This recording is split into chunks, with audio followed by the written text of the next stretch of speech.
I am so glad you're here with me today. The topic is how to know your angels are listening.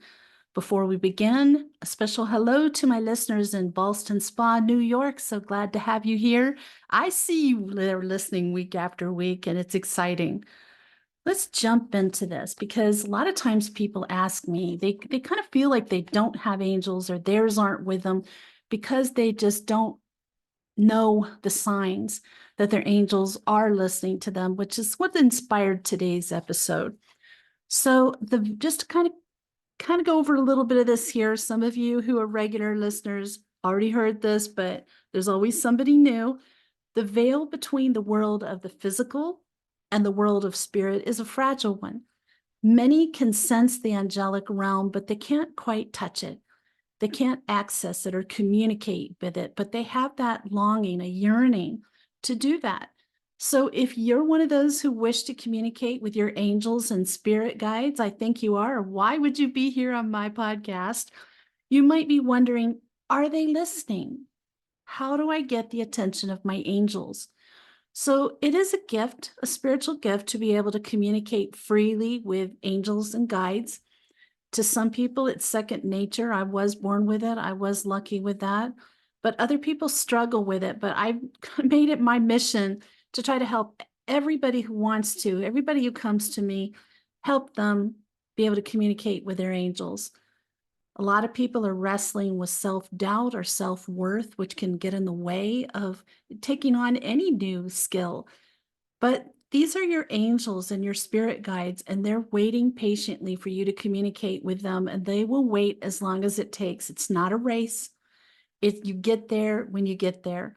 For those of you who are struggling with this, just be reassured that talking to your angels can be learned. First off, they hear you talking to them. It's you hearing their messages and they're receiving their guidance that's the issue. Just need to be observant and make some space in your life for your angels and guides to find a way to communicate with you, and be patient. It is sort of like charades with the other side in a way, not to make light of this, but they're trying to figure out the best way to get your attention. What gets your attention? What's the best way that you can hear them? Will it be while you're sleeping? Will it be that between sleeping and waking and sleeping? Will it be when you're meditating? Once this is achieved, once they figure this out, and you figure it out for yourself too, the line of communication can give great insights into your path with them and help with any difficulties that you might be facing. So it's a valuable experience contemplating your life path, where you've been, where you are, where you're going, and why. Let's talk about these signs that your angels and guides are listening to you, that they're hearing you. There's so many little signs that you're getting. And once you start looking for them, once you know what they are and you're looking for them, you're alert, suddenly you're going to see them everywhere. I see this with my clients all the time. They're like, Ivory, I'm seeing 444 everywhere. Ivory, I'm seeing coins that shouldn't be there, all kinds of things.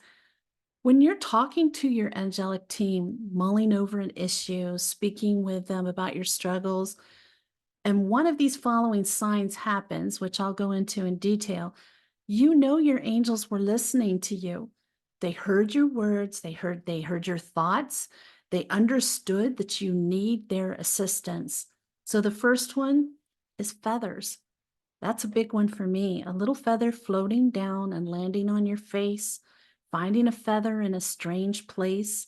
Usually it's a white feather, but it doesn't have to be.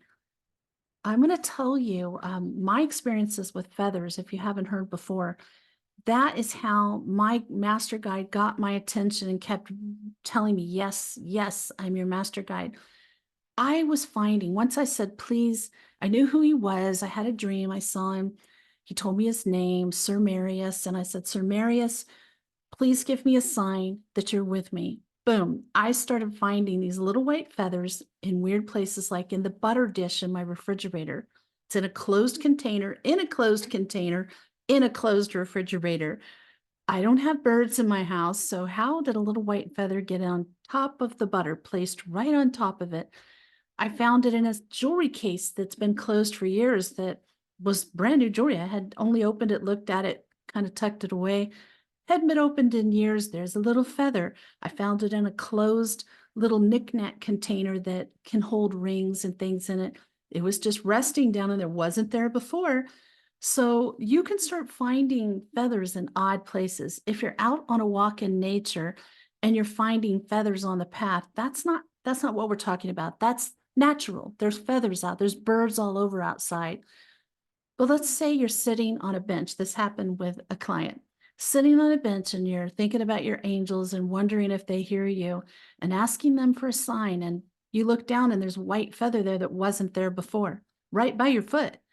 Things like that that just are out of place, really catching your attention. Uh, I'm going to tell you more about feathers later in the show. I got something interesting to talk to you about. But first, I want to talk about finding things. Uh, it's kind of like things get lost and then suddenly they're returned. I had a young girl who was living with me for a while, and we lived down in El Mirage in the Phoenix area. She took her jacket off outside on the backyard swing, left it there. It's got a high wall around it. There's only a few of us living in the home at the time. None of us had been out there. She went out to get her jacket. It's gone. And she's like, I know I left my jacket there. We looked all over the house. It wasn't that big of a house.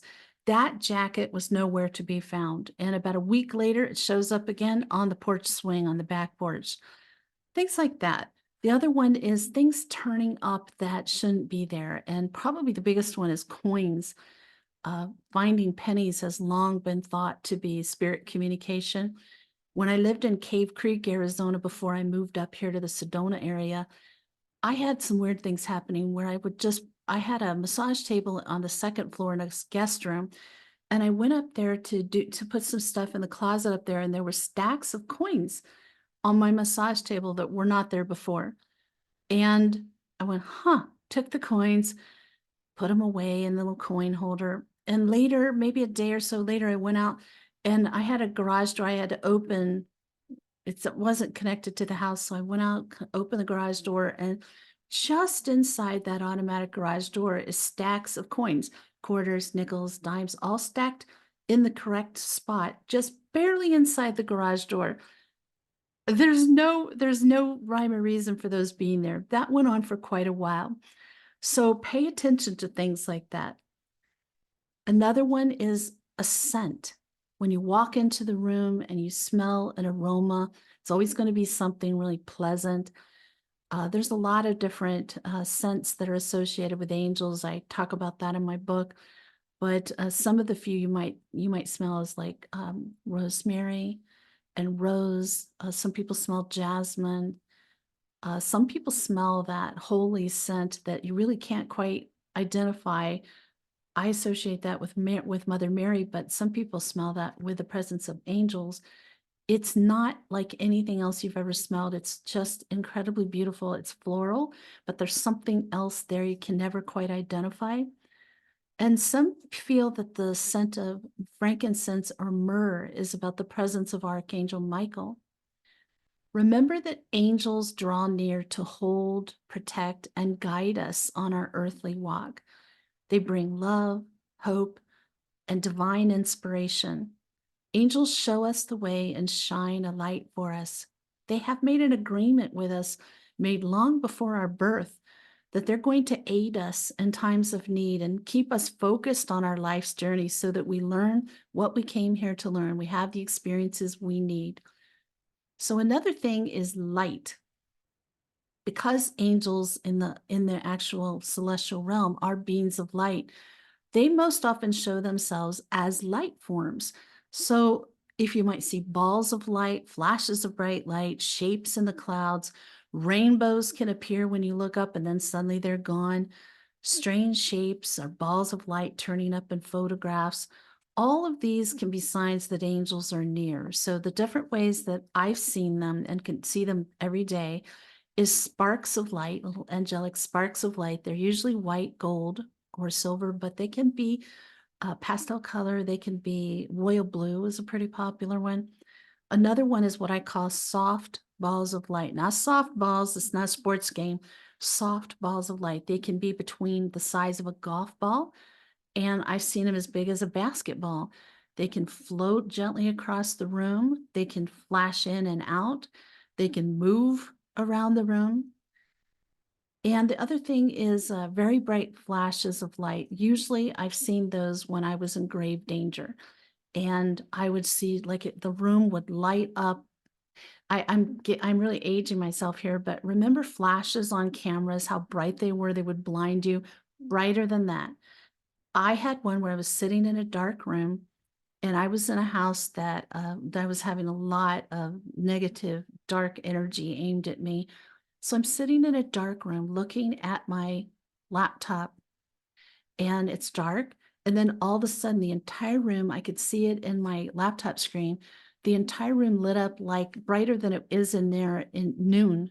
And I could see everything in my room, and then boom, it went away again. And I could feel angels as that happened. I could feel the frequency rising dramatically around me with the presence of angels. They just, another thing they do when you really, like you're in danger, you're really frightened, then you could see a silent arc, like a rainbow, a white rainbow, go across the room, and it's just absolutely silent. I've seen that a few times, again, when I was terrified or in danger.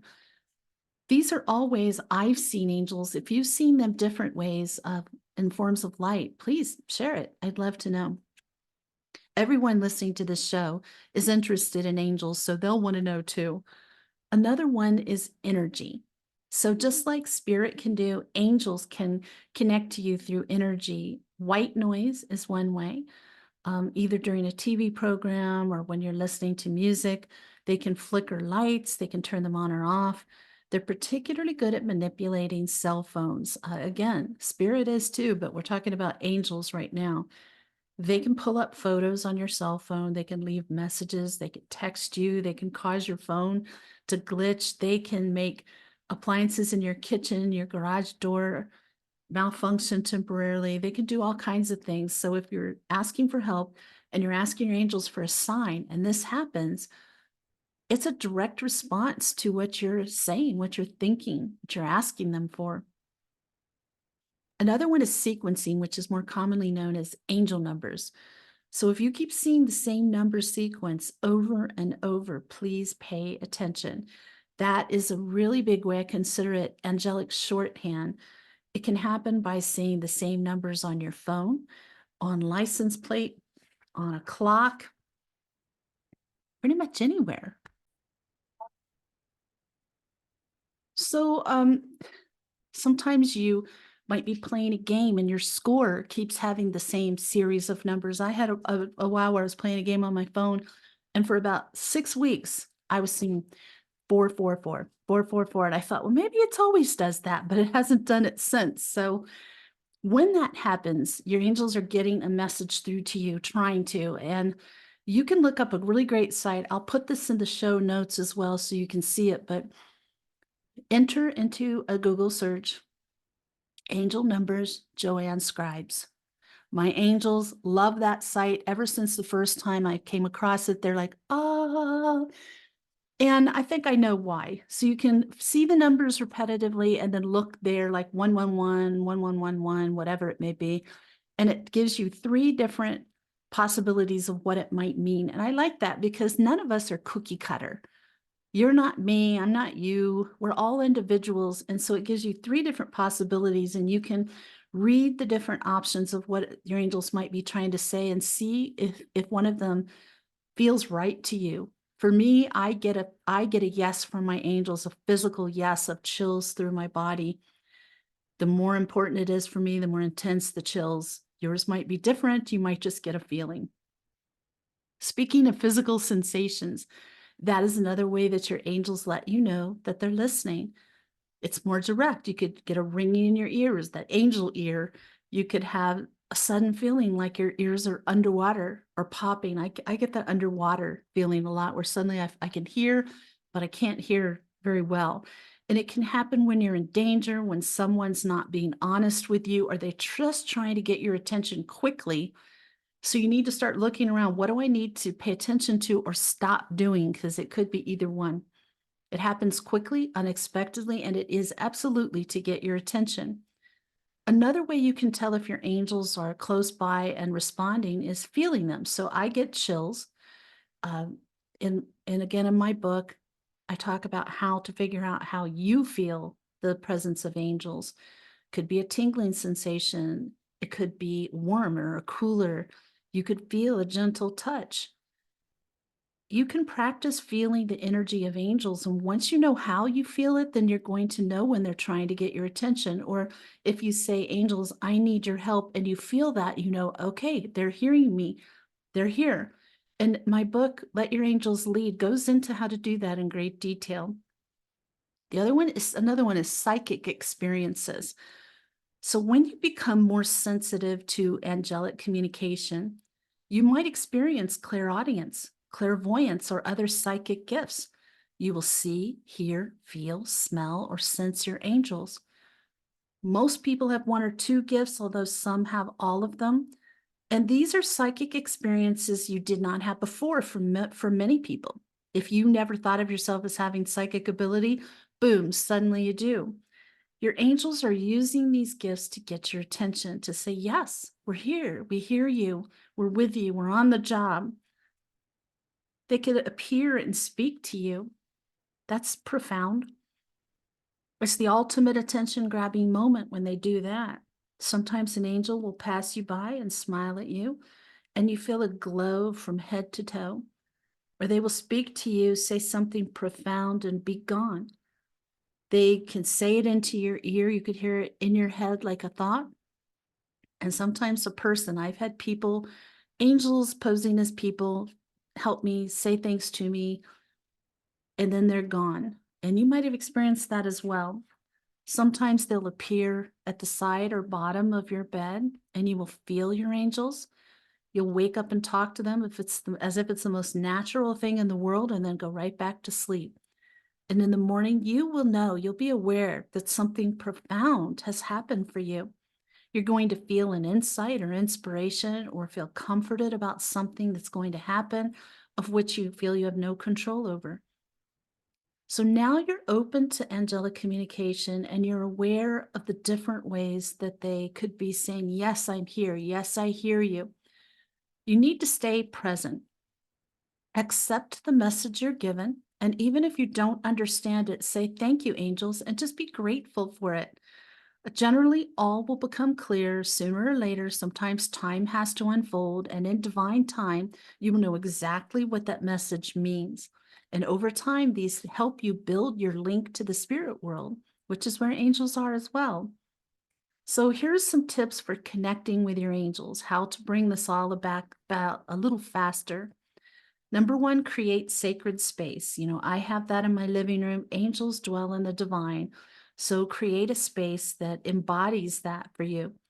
You can light candles, you can play soft, beautiful music, you can have an angelic piece of art or a painting, whatever you want that just feels angelic crystals that hold your intention, to send out the message you're ready and willing to accept your angel's guidance. I have in my living room this beautiful angel statue holding angelic crystals with little angel statues around it that clients have given me. And the other thing is I play harp. So sometimes when I want to have really good quality time communicating with my angels, I'll pull my harp out and start playing that first because it's associated with angels, and I love it. It helps me get in the right space. Another thing you can do is clear your inner and outer spaces. So you're probably aware you can use sage or Palo Santo to smudge rooms and areas and purify the energy. Clearing your internal space is just as important though. So before you try to connect with your angels, do some deep breathing and just spend a few minutes relaxing your mind and body. Visualize brilliant, bright white light flooding through you from your crown chakra here at the top of your head, down, purifying your energy all the way through your root chakra, the tailbone. Next, ask. Your angels are always there, but we can't just assume their help and guidance. You must ask for it. Remember to say, angels, I need you to intervene on my behalf, and do specify whatever it is, just not how to do it. Be clear of your motivation, your intentions. The clearer you can be with what you need, the stronger the energy will support your connection to angels. And hand it all over. When you're ready to ask for guidance, then be prepared to hand over all your concerns and fears around that issue to your angels. I like to visualize, it was given to me by my angels, this thing where I close my eyes, I visualize that all of those worries and fears are wrapped up in this beautiful package, and I literally hand it to my angels and they take it, and then I'm done. It's in their hands, and that's the truth of the situation. Believe with all your heart and soul that the answers are going to come to you in divine time. Your answers might be instant, but they also might not. Know that they will come to you at the perfect time. Be patient. And the other thing is be grateful. Offer deep gratitude and appreciation to your angels for always being there. Remember, angels show their presence in many ways. And as you develop working with your angels, you will start to recognize how they're reaching out to you, and the possibilities are endless. Next, I'm going to tell you about a few crystals that encourage angelic communication. One is angel aura quartz. It is an ethereal crystal, most beloved for its mystical, reflective appearance. With a silvery, iridescent exterior, and all the colors of the rainbow are seemingly entrapped within this stone, rendering it a representative of the angelic realm. With dancing reflections of light and color, angel aura quartz is a powerful messenger of peace, love, and connection to the divine. Using this stone can help you to transmute negative emotions into positive ones, reminding you of your own innate goodness and purity. It helps to integrate the light body into the physical dimension. Hold a piece of angel aura quartz in your hand to encourage angelic communications and guidance. Next, I'm going to talk together about quartz and platinum. It's the perfect duo to amplify your vibrational communication with spirit. The power of quartz is within the crystal itself. It's got an electric charge that's released when the crystal is put under pressure. Platinum has the highest vibrational energy of all the metals and is a very suitable choice in jewelry as it's hypoallergenic. It's known to enhance your spiritual connection to the angelic realms. Healers use it to clear blockages, repair the aura, and then place protection around the aura. These two powerful energies together make it the perfect crystal for use in talking to your angels. And the last one is celestine. I use a lot of it. I have a bowl of it here I give to my clients when they need it. So this is celestine. It instills peace. It's known as a teacher crystal, and this crystal is widely believed to have the ability to jumpstart awareness of your higher self. It's used by those starting out on their path of self-discovery or by those who've become lost to recover higher consciousness. It is the crystal to work with when contacting your guardian angel or for creating a clear channel when opening up to explore celestial realms in general. Celestine promotes awareness and sensitivity of the etheric self, which is your higher self, by identifying troubled parts of the aura and restoring balance. Celestine reveals truths and shows what is hidden and aids with acceptance. Hold a piece of celestine in your hand like this or like this when you speak to your angels. Place a piece on your nightstand near your head to encourage angelic communication while you sleep. Angel signs can happen anytime, sometimes when you least expect it, but I just want you to know, I want you to get clear signs and know that your angels are hearing what you are asking for. They hear your words. When you receive a sign as you're asking for angelic assistance, your angelic team is letting you know you have definitely been heard. Remember again to ask your angels to intervene on your behalf. That is important words, or they might stand back and allow you to exercise your free will. So I want to tell you that in the extension of this show, which is over on my Patreon page called The Angel Room, The topic is going to be the meaning of different feather colors, and you'll have free access to that. You don't have to join my Patreon. You don't have to pay to join anything to see the podcast extensions to watch those videos and get that information. So again, on Patreon, it's The Angel Room. Next week's topic, I have a guest, Christelle Arcucci. You're going to love this. We're talking about reducing stress and living aligned. That's going to be a great episode. Happy New Year to all of you. It's been so wonderful having another year to share information with you and just getting to know so many of you. I appreciate the feedback. I love your comments and your suggestions. In the meantime, may your angels surround you. May your angels protect you every moment, every day of your life. I'll see you next week.